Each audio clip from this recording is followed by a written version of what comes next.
Bonjour Evelyne. Aujourd'hui, on se plonge ensemble dans le numéro de novembre-décembre 2025 des Cahiers de Sciences et Vie. C'est notre source du jour. Bonjour Sam. Un numéro passionnant, effectivement. Et le thème central, il est vraiment résumé par ce titre, hein. Toujours plus loin. On a l'impression qu'il y a chez l'humain une sorte de pulsion, quoi, une curiosité qui nous pousse toujours à aller voir au-delà. C'est exactement ça. Une envie irrépressible de dépasser les frontières connues.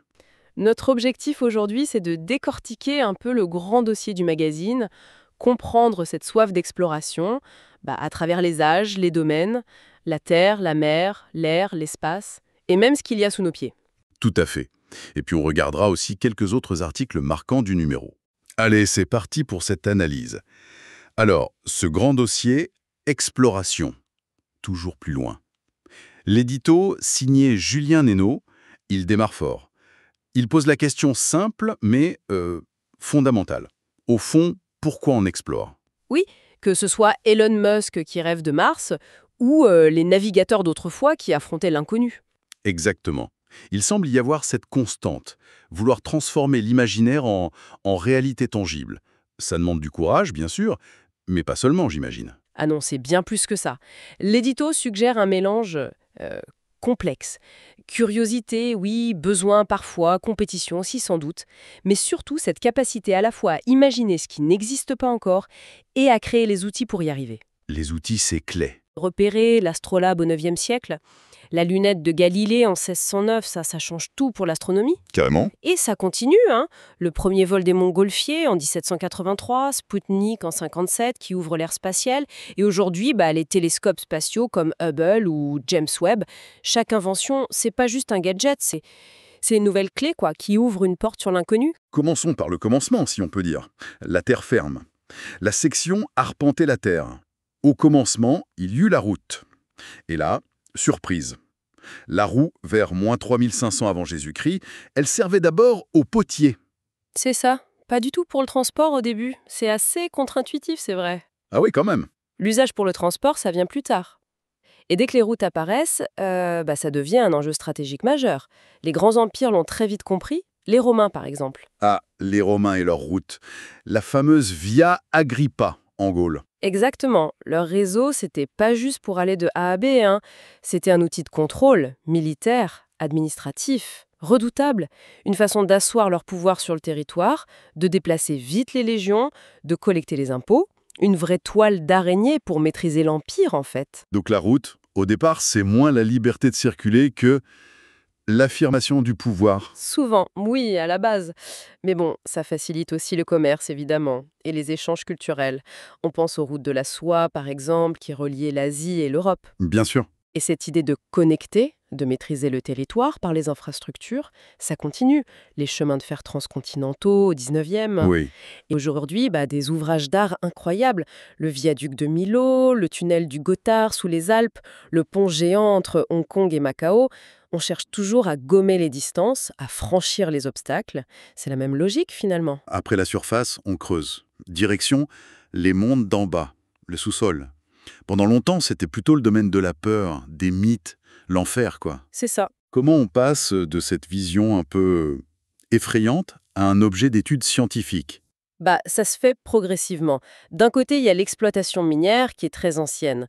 Et dès le XVIe siècle, on a des bouquins comme le De Re Metallica d'un certain Agricola qui essayent de décrire rationnellement les techniques. Mais l'imaginaire reste très fort, hein. Oui, j'imagine. Le déclic, peut-être, c'est vraiment l'arrivée de la spéléologie comme une science. Ah oui, l'article sur Édouard Alfred Martel, le Jules Verne du sous-sol, c'est ça? Né en 1859, ce type était incroyable apparemment. Oui, un vrai pionnier. Il a osé descendre dans des gouffres comme celui de Padirac. À l'époque, on voyait ça vraiment comme des bouches de l'enfer. Lui, il y est allé, il a cartographié, il a étudié. Il a transformé la terreur en curiosité scientifique. Exactement. Il a montré qu'on pouvait explorer et comprendre ces mondes cachés. Et cette exploration, elle ne s'arrête pas aux grottes, bien sûr. On a aussi voulu comprendre la structure de la Terre, mais en profondeur. Comment on fait ça? On ne peut pas creuser si profond? Non, au début impossible, mais on a appris à écouter la planète, grâce aux ondes des tremblements de terre. C'est un peu comme une échographie, tu vois. Ah oui, d'accord. En analysant comment ces ondes voyagent, comment elles rebondissent à l'intérieur de la Terre, on a découvert les grandes couches, la croûte terrestre sur laquelle on vit, Mhm. le manteau en dessous, et puis le noyau tout au centre. Et on a même trouvé des sortes de frontières entre ces couches. Le fameux Moho, c'est ça? C'est ça. La discontinuité de Morovičić, c'est la limite entre la croûte et le manteau.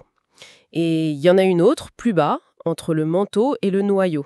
Et figure-toi qu'une Danoise, Inge Lehmann, elle a prouvé en 1936, toujours avec les ondes sismiques, que le noyau interne, la graine tout au centre, eh bien il est solide, alors que le noyau externe, lui, est liquide.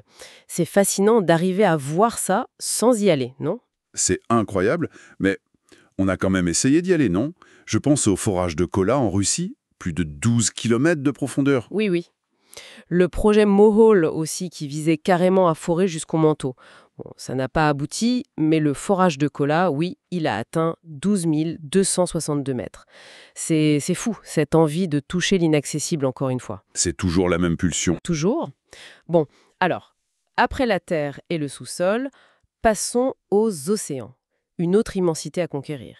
L'article L'océan sous contrôle nous rappelle que naviguer, ça a toujours été une question d'innovation. Les Polynésiens, par exemple. Oui, Eh bien, sans instruments compliqués, juste avec une connaissance hyper pointue des étoiles, des courants, des vagues, ils naviguaient sur des milliers de kilomètres dans le Pacifique.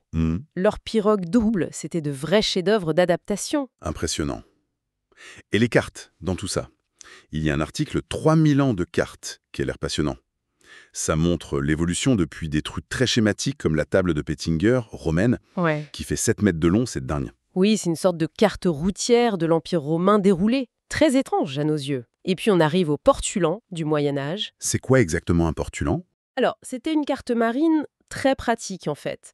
Très axée sur les côtes, les ports, les distances, les dangers. Super précise pour naviguer près des côtes, en Méditerranée ou en Europe. C'était moins une représentation globale du monde qu'un outil de travail pour les marins, quoi. D'accord. À côté de ça, t'as des cartes plus encyclopédiques, on va dire, comme le magnifique Atlas catalan de 1375. Là, tu vois le monde connu à l'époque, avec plein de détails sur les richesses, les routes commerciales. Il y a même l'empereur du Mali, Mansa Moussa, avec sa pépite d'or. Ah oui, célèbre pour sa richesse. Et on n'a pas exploré que la surface des mers, hein. On est aussi descendu très très profond. Comment on a fait pour voir ce qu'il y avait au fond? Alors, au début, c'était avec des engins un peu rudimentaires, comme la bathysphère. Une simple boule d'acier descendue au bout d'un câble. Faut oser, hein? Faut pas être claustrophobe, hein? Rarement. Et puis, Auguste Piccard a inventé le bathyscaphe. Ça, c'est un vrai petit sous-marin autonome, capable d'atteindre les plus grandes profondeurs. Son bathyscaphe, le Trieste, il a touché le fond de la fosse des Mariannes en 1960. Presque 11 000 mètres. 11 kilomètres sous la surface? Incroyable. Mais pour cartographier les fonds marins à grande échelle, l'outil clé, ça a été le sonar. On envoie des ondes sonores depuis un bateau et on écoute l'écho qui revient du fond. Et c'est une femme, Marie Sarp. Hein? Oui, Marie Sarp, dans les années 50. En assemblant patiemment toutes ces données sonars, eh bien, elle a littéralement dessiné la chaîne de montagnes sous-marines qui court au milieu de l'Atlantique. La dorsale médio-atlantique? Et ça a été une découverte capitale, non? Ah oui, absolument cruciale. C'était comme trouver la cicatrice de la Terre, là où les plaques tectoniques s'écartent. La preuve visible que les continents bougeaient. Ça a été un argument décisif pour la théorie de la tectonique des plaques, qui explique comment toute la surface de la Terre fonctionne. Une découverte majeure, faite juste en interprétant des échos venus des abysses. C'est fou. Et aujourd'hui, le magazine parle même d'utopie flottante. Des projets de villes sur l'eau comme Lilipad ou Sea Orbiter. C'est sérieux, ça? Pour l'instant, ça reste surtout des concepts, des projets, des réponses possibles à la montée des eaux, aux besoins de trouver de nouveaux espaces. Mais l'idée d'habiter l'océan, ou en tout cas de l'explorer de façon plus permanente, elle est là. Ce qui nous amène d'ailleurs à l'exploration sous-marine elle-même. Comment on a fait pour aller sous l'eau, pour y rester un peu? Oui, l'épopée sous-marine. On a tous en tête l'image du scaphandrier avec son gros casque rond. C'est ça, le scaphandre pied lourd inventé par Sieb dans les années 1830. Ça a vraiment permis les premiers travaux sous-marins, les premières explorations un peu sérieuses. Avant, il y avait eu des tentatives avec des cloches, des tonneaux, mais c'était très limité. Cette technologie du scaphandre, elle a ouvert un nouveau champ des possibles sous la surface. Et c'est grâce à ce genre de progrès qu'on a pu retrouver le Titanic, par exemple. Mhm. L'article Recherche Titanic désespérément raconte cette quête menée par Robert Ballard. C'était pas juste une question de chance, j'imagine. Il fallait des technologies spécifiques. Ballard, il a utilisé un sonar latéral très performant qui balayait une large zone du fond. Et surtout, il avait un robot sous-marin téléguidé, Argo, qui pouvait scanner le fond et transmettre des images vidéo en direct. C'est grâce à Argo qu'il a repéré l'épave en 1985. C'était l'aboutissement d'une recherche acharnée, c'est sûr, mais aussi la démonstration des progrès incroyables faits dans l'exploration des grands fonds. Terre, sous-sol, mer, fond marin. Il nous reste l'air. S'élever dans les airs. Encore un rêve hyper ancien, si on pense au mythe d'Icare. Ah oui, un rêve très ancien, incarné aussi par les dessins géniaux de Léonard de Vinci, même si ces machines n'ont jamais volé, bien sûr. Non. Mais le vrai décollage, le moment où l'humain quitte physiquement le sol pour la première fois, c'est 1783, les frères Montgolfier et leur ballon à air chaud. Il faut imaginer le choc à l'époque. La fascination. Voir des êtres humains monter dans le ciel, c'était révolutionnaire. Et révolutionnaire, mais les ballons, on ne les dirige pas vraiment, hein. Le gros défi, c'était de voler comme un oiseau, d'avoir une machine qu'on contrôle. Exactement.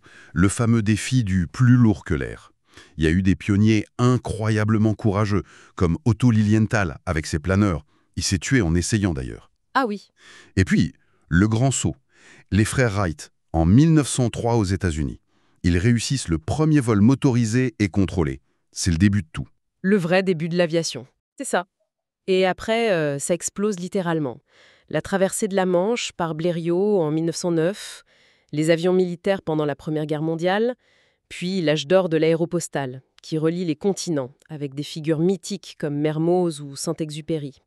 L'avion a radicalement rétréci le monde, en fait. C'est clair. Et après l'air, il reste l'ultime frontière, enfin, pour l'instant, l'espace. Sous les étoiles, nous rappelle le magazine, on observe le ciel depuis la nuit des temps, en gros. Mais c'est Galilée, avec sa lunette, en 1609, qui change vraiment la donne. Oui, parce qu'il ne fait pas que regarder. Il voit des choses qui contredisent complètement la vision ancienne du monde.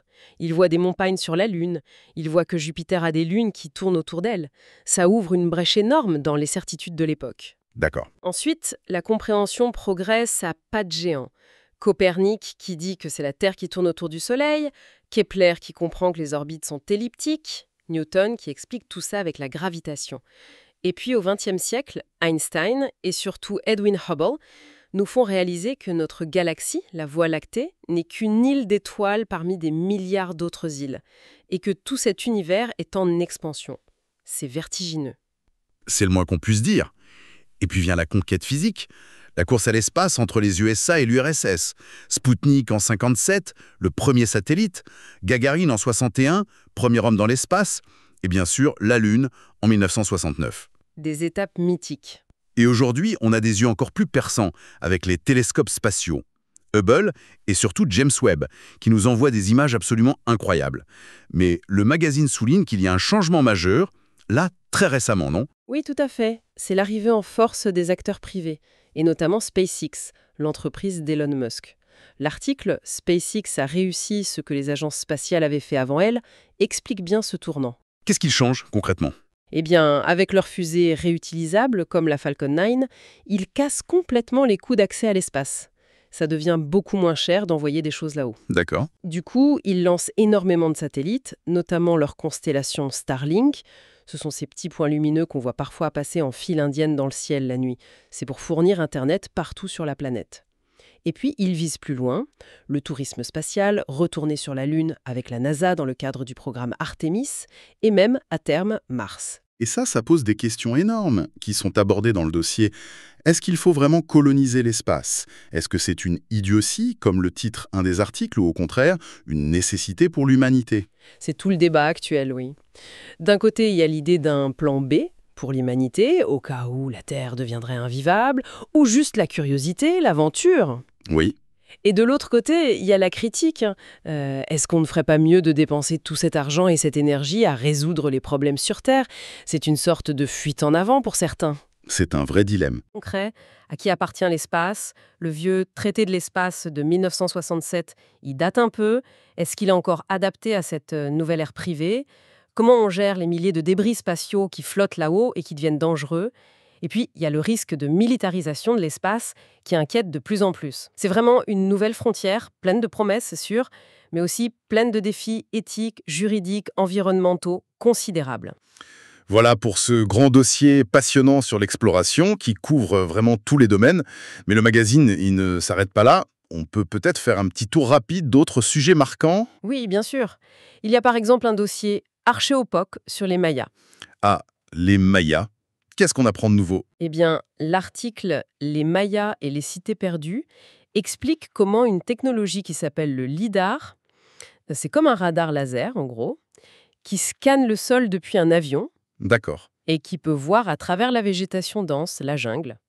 Et grâce à ça, on est en train de découvrir au Guatemala des cités mayas immenses, interconnectées par des chaussées, bien plus vastes et complexes qu'on ne l'imaginait. Incroyable. Oui, ça remet un peu en question l'idée d'une civilisation qui aurait juste disparu d'un coup. Ça montre plutôt une adaptation, une continuité, une organisation territoriale très sophistiquée. C'est fascinant de voir comment la technologie continue de révéler le passé. C'est clair. Il y a aussi un article sur Magellan, titré Flamboyant échec. Ça intrigue. Oui, c'est le compte-rendu d'une exposition, je crois. Magellan, c'est cette histoire folle du premier tour du monde en bateau. Une ambition démesurée pour l'époque. Et il n'y arrive pas lui-même, c'est ça, hein? Non, il meurt en cours de route, aux Philippines, mais une partie de son expédition réussit à boucler le tour. Donc c'est un échec personnel tragique, mais son voyage a quand même changé la carte du monde et prouvé qu'on pouvait faire le tour de la Terre par la mer. C'est une étape clé dans l'histoire de l'exploration maritime, malgré tout. D'accord. Le magazine aborde aussi des sujets plus géopolitiques. J'ai vu un article sur l'Iran, du régime. Comment est-ce traité? Alors, l'article propose un retour sur des éléments historiques clés de manière assez factuelle pour donner des repères. Il rappelle par exemple comment le chiisme est devenu la religion d'État au XVIe siècle, avec la dynastie des Safavides, ce qui a vraiment façonné l'identité iranienne moderne. Hum. Puis il évoque les changements sous la dynastie Pahlavi au XXe siècle, la modernisation, etc. Et enfin, bien sûr, la révolution islamique de 1979 qui a mené au régime actuel. L'idée, c'est de donner une mise en perspective historique pour mieux comprendre la situation d'aujourd'hui. D'accord, une approche historique factuelle pour éclairer le présent. Et puis comme toujours, on trouve aussi des recensions de livres, une BD. Tout à fait, la partie culture est toujours riche. Bref, pour résumer, ce numéro des Cahiers de Sciences et Vie, il nous offre vraiment une exploration de l'exploration elle-même. C'est ça qui est fascinant. C'est vrai. De voir cette même pulsion, cette même quête à l'œuvre partout, sur Terre, sous Terre, sur les mers, dans les airs et maintenant dans l'espace. C'est toujours un mélange de curiosité, d'ingéniosité technique, d'ambition, de compétition aussi parfois.